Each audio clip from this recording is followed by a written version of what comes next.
there, welcome to our channel. I'm Vic. I'm Nick. And we are Envy Board Gaming. And today we have another episode of the Quarterly Review. This is where we look at the games that we've played. Nick's going to provide some stats. This date range is from April 1st to June 30th. And this is just another quarter where we're going to go through the best new to us game, what game that we experienced that we liked the best, the most improved game that we had a chance to maybe take a second look at, and game that maybe went a little bit on the decline or we're a little cold on. So that's what we're going to do in this review. If you haven't checked out episode 1, go ahead and click the link above my head for that one. And here we go with episode 2. Yep. We're also going to talk about best experience that we've had in this quarter. We're going to talk about favorite game, period. Not just new to us, just the favorite game we played, period. Even if it was old to us.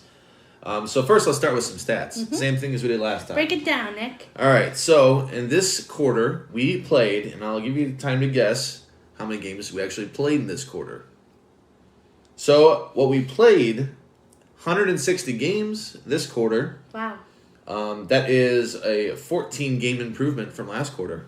Go us. Yes. And unique games, we played 82. 82 of those were unique games, and that's a 1-game improvement. So we played it a few more multiple times, I guess. Mm-hmm.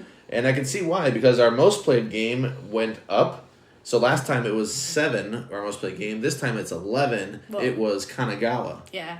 Kanagawa, maybe a little bit of a cheat. I think I played a few times without Vic. I mean, I played with Andrew once or twice, Andrew and Sam. Yeah, you did, yeah. So I played that a few times. That does count. So we did that 11 times. So Kanagawa got the win there. And by far, too, because the next closest was 6, and that was Crown of Amara. So Crown of Amara got 6, and 5 was Biblios Quill and Parchment, which we just did a review on. Little roll and write. Those type of games tend to rise to the top. So they don't take a lot of time. Yeah, quickies. So and the crew was right there, too. I'm not going to, that doesn't even deserve a spot, really, because the crew, you can pump out so many games of the crew. Yeah. It's like you don't even know how to track those. So those were the games we played most. So, Vic, how about you tell us what was your favorite new-to-you game this last quarter? All right. Well, I couldn't decide, so I had to give 2 for this category. I try to only do 1 if I can, but it was really tough because there's so many great games in this quarter. So I guess I'll start with number 2 and then go to number 1 after. Maybe? Yeah, I'm that's going to do that. So number 2 for a new-to-me game was Whistle Mountain. Had a lot of fun trying to kind of Tetris by placing down those tiles that you get to do in the game and the machines that come out, the variability, all the spots that you get to go to, the flooding of the meeples and saving them. I liked it. A lot of fun. I enjoyed that one, Whistle Mountain. And number 1 for me, this game made me feel like the smartest woman on in the universe. Yeah, it's The Search for Planet X. Going into it, I took logic in my university studies, but I just felt intimidated. I didn't know if I would be able to figure it out, and Nick was gonna breeze by me. And no, I have a good, strong record in that game. I just kept winning and winning. It really felt rewarding. And just because somebody finds the planet first, don't fret, because you'll have a chance to find the planet as well if you've been working so hard towards doing that. And, you can still win the game in other ways, too. It's a really fun game. And I like the app. That's cool, too. So you had to give that honorable mention. That's why I stopped at first. I'm like, well, if you have 2 and you're going to rank them, then you do have a favorite. So I just thought they were tied for first, and then they said, number 2. Well, yeah, I guess I don't know what 1 and 2 just mean. Couldn't leave Whistle Mountain off the and list. I couldn't, no, because I had to throw Whistle Mountain because I loved them. Well, they're equal. They're equal, but I did 2 and 1 because I didn't rank. So I cheated too, but I did rank them, and there was no tie here, so I couldn't leave 3 off the list. So the first one I had a tough time picking for 3 because... And I'm going to give it to Whistle Mountain as my third. I almost went with Tapestry, but we only played Tapestry once, so Tapestry falls off the list. Yeah, I thought of it too. So Whistle Mountain takes 3. Number 2, Lost Ruins of Arnak. So we played that with Andrew and Sam. They had their copy. Right when we played it, I went ahead and bought that game because it worked really well. And we've played it a couple times since then. Mm-hmm. They have a review on the channel that we just posted as of this going live, I think the order I'm uploading this, their video is going to be posting on a Saturday, and ours is going to be posting, I guess this would be on a Monday. Yeah. Okay, and number 1 is a crossover because it's Search for Planet X. So we had 2 agreements right there. That's pretty awesome. That is. Search for Planet X and Whistle Mountain. So Lost Ruins didn't quite make it your cut. Oh, it was considered. There was just too many. I couldn't do 10. How about let me do Most Improved.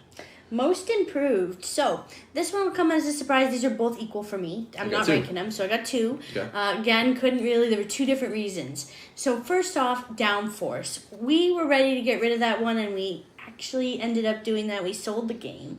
But that doesn't mean that I didn't really consider it to be a huge improvement. When we first played, I don't know, it was just very stale. I didn't really understand it. It wasn't as fun. But then when we played it again with Tim and Alyssa, and we had a chance to, do it all over, had a fresh look at it, and the racing game won me over. I just really enjoyed the game. I like the thinking that you have to do about the cards you're playing, and picking, even auctioning for the card abilities. That was a lot of fun. And Downforce for me was really improved. Another one, which we played actually last quarter for the first time, Rajas of the Ganges. We only had one opportunity to play that in a board game cafe where we learned it kind of fast and furiously, and I kind of felt maybe I didn't grasp or play my best. So when we had a chance, when Nick bought the game this quarter, I was able to play it a couple more times at different player counts, and it really improved for me. Well, that's not on my list because I loved Rajas. Yeah, you did. Yeah, I loved it. I was disappointed in what I scored it. Yeah, I could tell. So Rajas stayed pretty much the same. I think probably gave the same exact score when I first played it as when my other plays. So that one stayed real steady for me. But I will put 2 on my list, and I will have a crossover with Downforce. Yeah. As you might imagine, Downforce did improve for me. At first, I was underwhelmed. Just underwhelmed. Just okay, that's good enough. But I did have fun with it when I played it a few more times. So, and I think the side of the board really matters too. You cannot play that beginner one that I don't know. There's just not enough of decision making at all. They're not crossing over nearly enough. You don't go down to a single lane as people. much. Yeah. Like messing with people. Yeah, I feel like that one side, that's probably what gave us a bad taste. Like, oh wow, this is it. Okay, this can go away. Yeah. But yeah, improved. And my other one is gonna be Fabled Fruit. Fabled Fruit is spectacular. I can't even stress enough how looks are deceiving with that game. It looks like a kid's game. It just looks like this is for toddlers.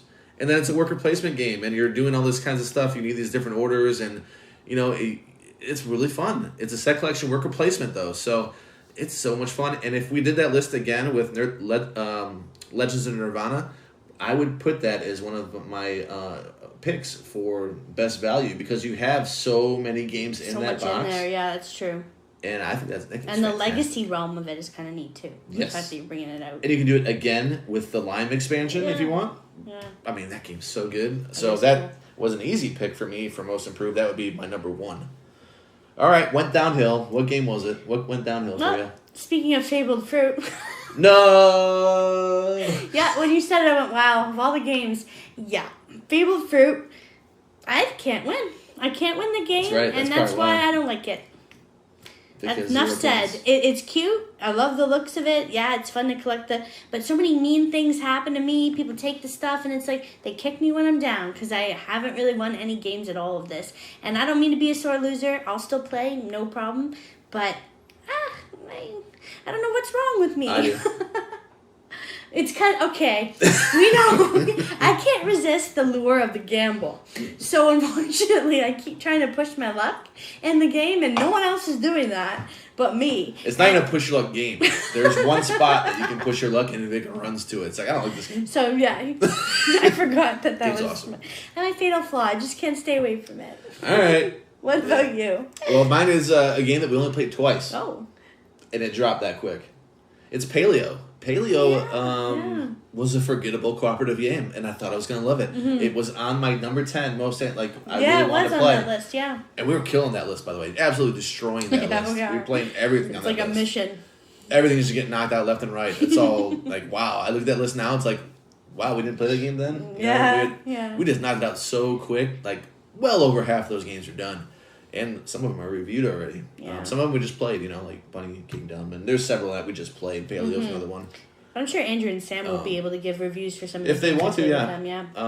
Grand National Hotel, another one that we didn't review, but we played it and really liked. Mm-hmm. And we don't plan on reviewing all those games. So, Paleo went down. It just, it's a big setup. It's not that exciting. It's kind of like you just want to put it away and just keep it away. It's not like it's not a bad game. It's just. It's not fun. I don't know. It's just there's something lacking about the fun factor. It's not there, so that's unfortunate because it looks really cool. Yeah, it's got a lot going on. A 3-dimensional holder of cards. Like, wow. I don't get it. I just don't get it why that didn't click. Yeah. But that went downhill really quick. Best experience for you, Vic? So best experience for me, it's a tie, and for different reasons. Okay. So first off, Lost Ruins of Arnak. That, for me, I mean, I was so impressed right away. It was on our list of games we want to play that we mentioned. And it was explained. It wasn't too complicated. Learned it really quick. Loved the variability of it, the different guardians that come out, the way that you can go in different ways and have your worker placement, which I love worker placement. So, yeah, for that. And it's with great people. We played Andrew and Sam. We've really developed a great friendship with them. They've joined our channel, if you hadn't noticed. They're submitting content with us. And we look forward to a lot of great game nights with them. They're very passionate about games and have good expertise. So that was exciting for us to meet people like that. And for me, for another reason, is Cross Clues. Cross Clues, I was laughing so bad my stomach hurts. I can't breathe. I had to apologize for being a hyena the next day to Andrew and Sam. I said sorry. I didn't think I would lose such control. That game is just so funny. You'll have to maybe we'll do a review for it eventually. But it is a good party game. It's a good way to end the night on a funny note, and we just have a lot of fun with it. So Cross Clues. I had to figure Cross Clues out.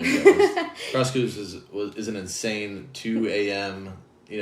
Middle of the night game where you're just cracking up because it's so difficult. It's ridiculously difficult. It's so hard. And the guesses are just outlandish. That the game just forces you to make stupid decisions and say stupid things. I mean, not forces you like Cards Against Humanity forces you. It's so hard to tie in these cross clues that it's just outlandish. Yeah, you did huge things like that. And I mean, it's not tied necessarily with Lost Ruins of Arnak because it's not really the same. It's not a game experience like that. Yeah, but it's just fun. A lot of fun. My best experience was actually Wits and Wagers. We got to play that again. I really missed that game. I got to play with family, so there's some sentimental value there. We had a group that we played with. We only got to play one time. Bad weather. We had actually tornadoes rolling in. Yeah, 4. I think. I mean, how is that not a memorable experience? We had 3 tornadoes in like a conga line coming at us. True, yeah. We get Wits and Wagers in. We had not played. This was the Vegas edition. First time playing it. Super fun. I loved it. Wits and Wagers. That and Crosstalk are my favorite party games. I'm going to say Wits and Wagers is my favorite party game of all time. I love Wits and Wagers. So clean, so good, and rarely do people know the answers. So you're going to come up with some of these ranges could be absolutely crazy. Yeah. What people think. Like the deepest lake, I put 45 feet, and then it was actually 5,000. When that was, I was the banker. My grandfather was the reader. And when I heard that question, I'm going to say, because I was organizing them the least to the most, I'm going to say 7 feet is going to be the lowest, 3 million is going to be the highest. And Vic came in with 40-something, and somebody else came with I don't know how many thousands. Yeah, but everyone was under, I believe. Yeah, 4,000. One was over. Okay. And then, the 1,000 one won. So there's big gaps. Anyway, you can get those. And you don't want to laugh because, you can laugh at the 7. If somebody put 7 feet, I would have been laughing. Yeah. You don't want to laugh because what if that one actually is? Because you don't know anything either, genius. You might be laughing at something that's like, oh, that's the right answer. Then you look like an idiot. Yeah. Like, really idiot. So, Wits and Wagers is my pick for best experience. And we have one more category, and it is our favorite game, period. Favorite game, period, that we played in the last 3 months. Oh, that's easy. For me, it is Carpe Diem. We love busting it out anytime we play. 2, 4 players, doesn't matter. The little chickens and the little farming. I just like being able to put everything down. And I don't know, just tile placement for me really does it. Building out my own little city. And there's some player interaction where you might take something that someone wants. And I love that tension of, oh, you're looking. And I'll, as a joke, cover mine so Nick can't see. But then, I'm just kidding around. But I just have a lot of fun. And then trying to get that frame scoring. Mm-hmm. The frame scoring, you really want to try to get that. And just so much fun. I have a lot of, just love it. Carpe Diem's a beautiful game. Yeah. In our hearts, not in our eyes. Yeah, a little ugly. I don't know how that was an easy pick for you. How was that? It wasn't easy, no. It was just, I love Carpe Diem. We played so many good games. I know. We just played Underwater Cities last night. We just played I Pulsar know, tonight. I know. Hey, And you easily picked Carpe Diem. I just love Easily. it. Because the little chickens. And that was just a 2-night sample size. Underwater Cities, Pulsar, 2840, whatever. 2849. I know. It was, it wasn't We that played easy. Ann's Legacy the other night. We played so many good games. My pick is not Carpe Diem. I love Carpe Diem, though. I love it. It's a top 10 in that. It's a top 10 easy. Easy. My pick is Gugong. I am in love with Gugong. I played it solo. Thought it was a little less than great solo. It's okay. I'm fine with it. I'll play it solo if I have to. But I definitely love it at 2 and 4. Gugong is so good. I haven't played it at 3. That's why I didn't include that. But at 2 and 4, I love Gugong. I love it. I love it. I love it. I can't wait for Stroganoff, his next game coming out. Can't wait to play that. I hope it's 3/4 as good as Gugong. That'd be nice. So Gugong was my pick, and there's one that would contend, but we only played it once. I haven't reviewed it yet, so I'm not going to mention it. There was one other one that might pop up eventually. All right, that's all we have as far as that goes. Yeah. So that's our statistics for this second quarter of 2021. Let us know in the comments below if you're tracking stats and what your stats are like. How many unique games have you played? How many games have you played in this time period? And did you match any opinions with us on it? Let us know. If you enjoyed this video, go ahead and click the like button and subscribe to our channel for more great content. We'll see you next time. Goodbye. Bye.